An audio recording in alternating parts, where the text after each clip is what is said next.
Baik, saya akan mencoba menjawab pertanyaan dari kelompok 2 yang dimana pertanyaannya yaitu bagaimana seseorang dapat mencapai kematangan beragama yang sejati dan menyeluruh.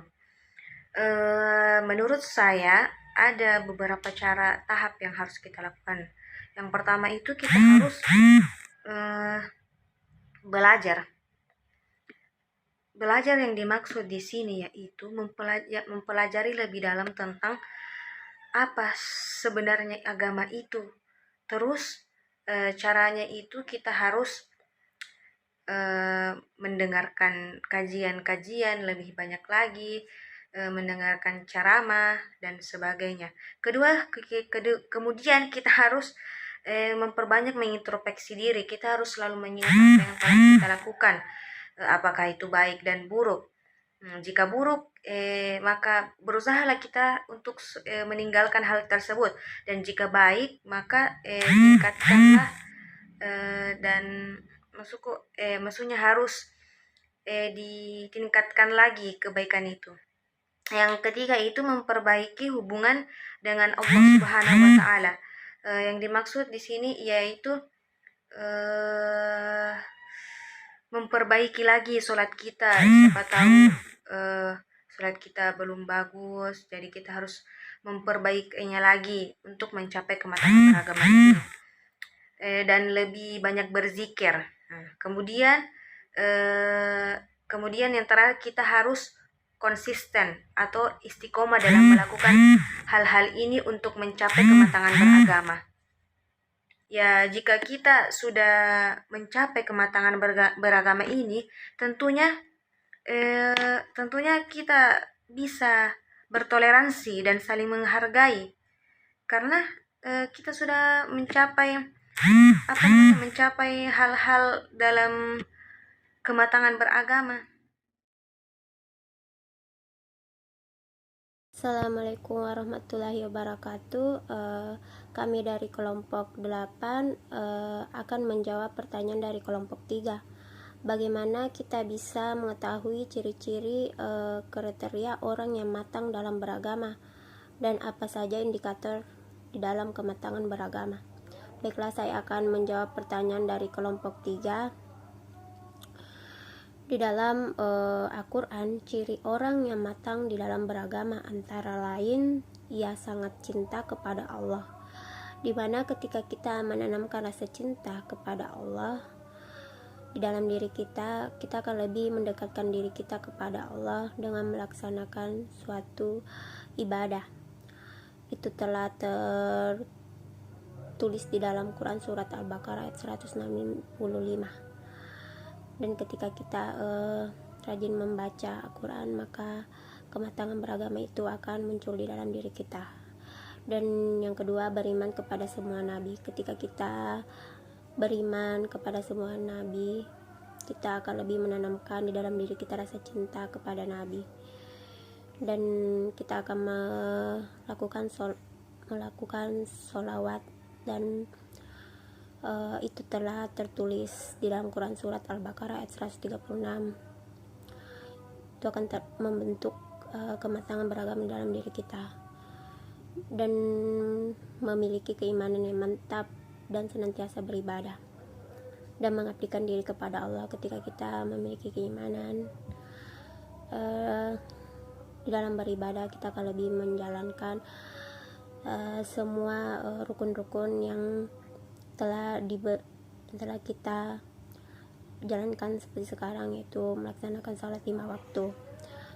Itu telah tertulis di dalam Quran surat Al-Baqarah ayat 194. Dan setia kepada janji. Ketika kita berjanji kepada Allah dan kita tidak akan melakukan semua yang dilanggar, seperti melakukan maksiat dan berjudi dan lain-lain, curi,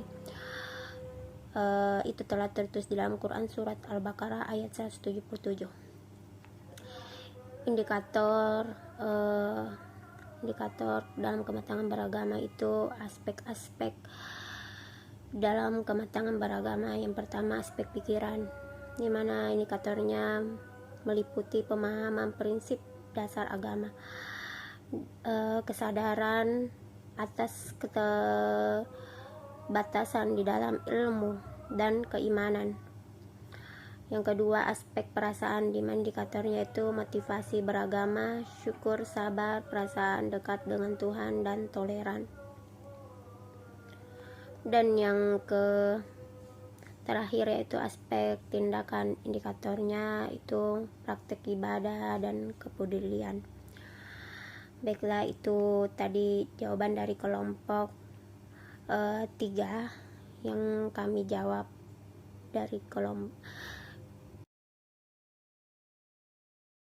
Akan menjawab pertanyaan dari kelompok 5, yang dimana pertanyaannya, mengapa gangguan jiwa dimasukkan di dalam salah satu faktor internal kematangan beragama dalam makalah kami.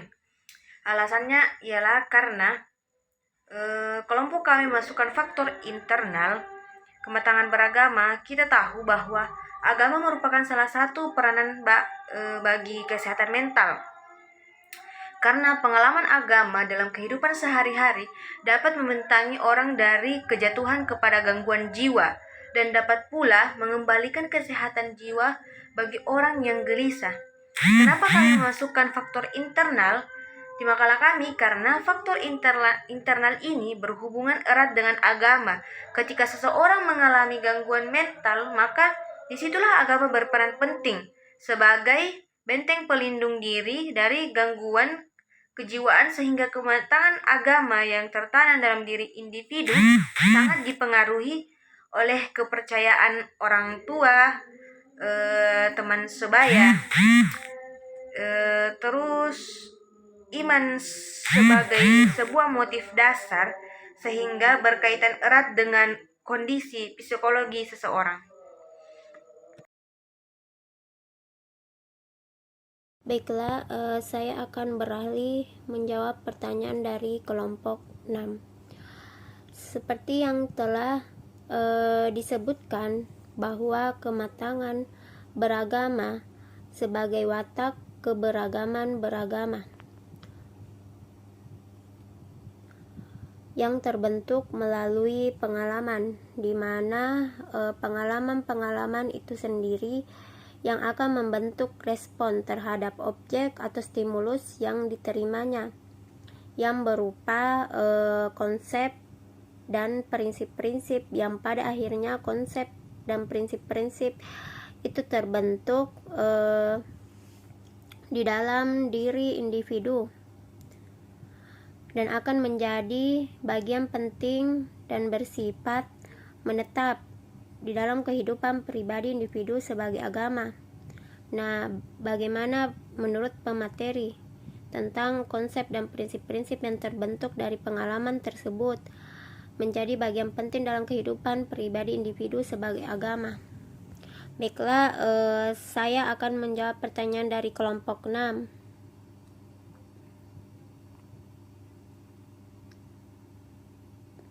Di mana pengalaman itu adalah sebuah pembelajaran yang mempengaruhi perubahan perilaku seseorang.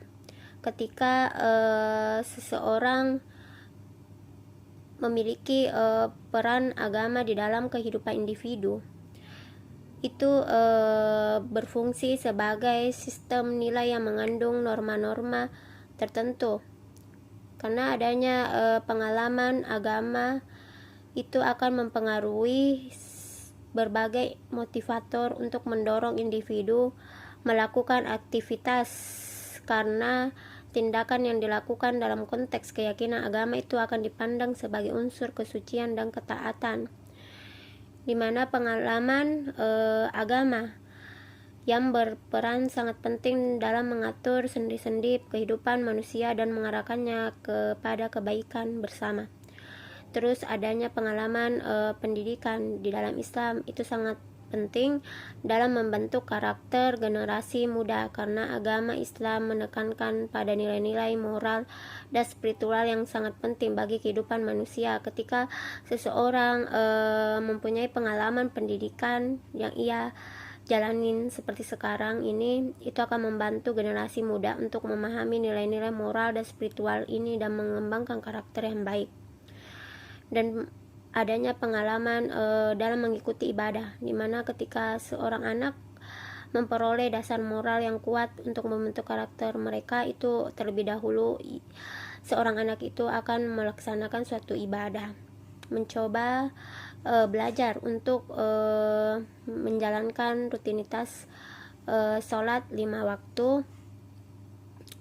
walaupun itu anak biasa setengah-setengah melakukan sholat 5 waktu, tidak apalah, tetapi alangkah lebih baiknya kita lebih dulu mengajarkan kepada anak-anak dari usia dini hingga ia akan lebih belajar lagi ketika ia memasuki tahap remaja, terus tahap orang dewasa, dan ia akan lebih memantapkan dan ia akan memiliki kematangan beragama sehingga pengalaman di dalam beribadah ini sangat mempengaruhi proses kematangan beragama.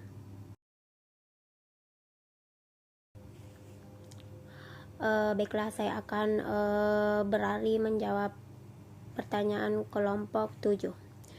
Sebagaimana yang disebutkan bahwa kematangan beragama sebagai pengalaman penjumpaan batin seseorang dengan Tuhan yang memberikan kontribusi pada pengembangan kesadaran diri individu. Nah, bagaimana proses individu mencapai tingkat kematangan beragama yang tinggi dan apa dampaknya dalam mengatasi tantangan hidup sehari-hari?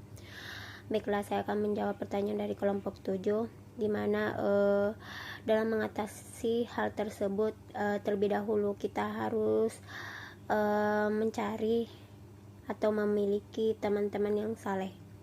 Itu sangat penting untuk mempermatang keberagaman agama yang kita punya.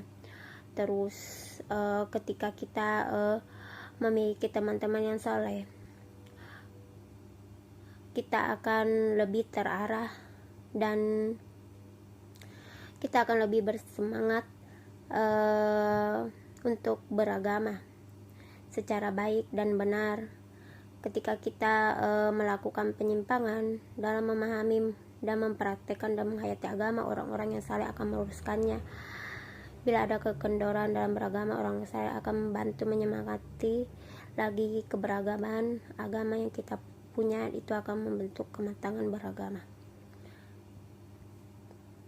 sehingga dapat meningkatkan kematangan beragama yang lebih dinamis dan akan membentuk moral yang kita punya.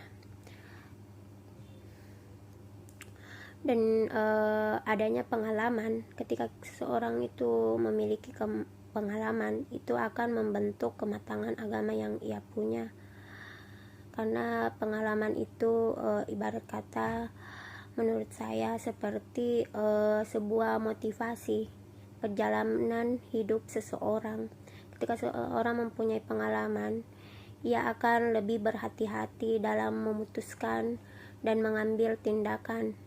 Ia akan menjadikan pengalaman itu sebagai sesuatu pelajaran hidup yang berharga, karena pengalaman itu akan membentuk kematangan beragama yang seseorang miliki, sehingga kematangan beragama yang adanya pengalaman itu akan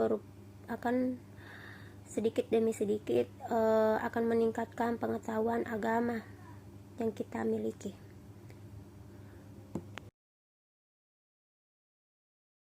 Pertanyaan selanjutnya dari kelompok 9, yang dimana pertanyaannya, apa faktor yang mempengaruhi kematangan beragama pada manusia? Yang saya temukan di sini ada 4 faktor yang dapat mempengaruhinya. Yang pertama itu pengaruh sosial. Lingkungan sosial seperti keluarga, teman sebaya, dan komunitas agama memainkan peran penting dalam membentuk keyakinan, nilai-nilai, dan praktik keagamaan seseorang. Interaksi dengan orang-orang di sekitarnya dapat memengaruhi cara seseorang memahami dan menjalankan agamanya. Kemudian Faktor yang kedua adalah pendidikan agama. Lingkungan pendidikan, baik formal maupun informal, memberikan pengetahuan dan pemahaman yang mendasar tentang ajaran agama. Institusi pendidikan agama seperti sekolah dapat memberikan bimbingan dan pengajaran yang penting untuk pengembangan kematangan beragama seseorang. Selanjutnya yaitu kebudayaan dan norma. Lingkungan budaya mempengaruhi bagaimana agama dipraktekkan dan dipahami dalam masyarakat tertentu. Norma-norma sosial dan budaya dapat membentuk persepsi seseorang tentang kewajiban keagamaan dan moralitas. Dan yang terakhir yaitu pengalaman pribadi. Pengalaman hidup seseorang dalam lingkungan tertentu juga memengaruhi perkembangan kematangan beragamanya. Pengalaman traumatis, pencerahan spiritual, atau peristiwa penting lainnya dapat memperdalam keyakinan agama seseorang atau bahkan mengubahnya. Itu adalah faktor-faktor yang dapat mempengaruhi kematangan beragama pada manusia yang saya temukan.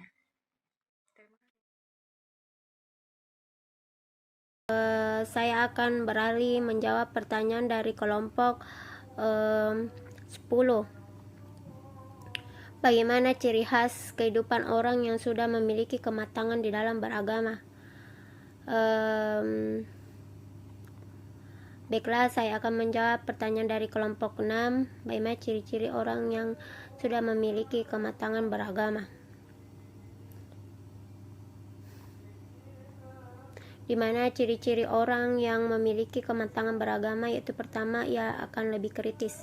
Dimana ketika seseorang itu sudah matang beragama, maka pikiran, pola pikirnya dan tindakannya itu akan lebih kritis. Dan yang kedua yaitu kreatif, dimana ketika seseorang itu sudah memiliki kematangan beragama, ia akan lebih menginovasikan dirinya, lebih kreatif di dalam menjalankan kehidupan, baik itu lingkungan, keluarga, dan masyarakat. Ia akan lebih kreatif di dalam menjalani kehidupan sehari-harinya. Terus, dan ia lebih otonom di dalam beragama. Yang kedua, memperluas perhatiannya terhadap hal-hal yang di luar darinya, dimana ketika seseorang itu memperluas perhatian yang ia miliki terhadap lingkungan sekitar, ia akan lebih peka terhadap orang-orang sekitar dan tidak egois mementingkan dirinya sendiri. Itu akan membentuk kematangan beragama yang ia miliki.